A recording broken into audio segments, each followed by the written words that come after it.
In today's video, I'm going to teach you how to import BigQuery to Metabase. Only 26, step by step.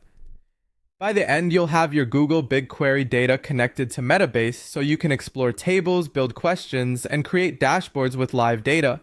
Before we begin, make sure you have access to your Metabase workspace with permissions to add a database and have your BigQuery details handy, like the project ID and the authentication method your organization uses. Start by opening your Metabase workspace in a browser and signing in. From the Metabase home screen, look for the option that invites you to connect a data source.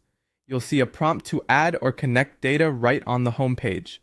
If you don't see it, you might not have admin rights, so check with your Metabase administrator to grant access or to complete the connection for you. Once you're on the Add Data screen, choose the option to add your data. This is where Metabase lists all the built-in connectors. We're going to connect BigQuery, so select the BigQuery option from the list. Metabase includes a native connector for BigQuery, which means you'll get a straightforward setup, metadata syncing, and the ability to run SQL or use the Visual Query Builder on your datasets. After selecting BigQuery, click Add a Database to open the setup form.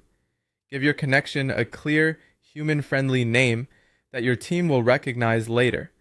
Then fill in the required BigQuery details.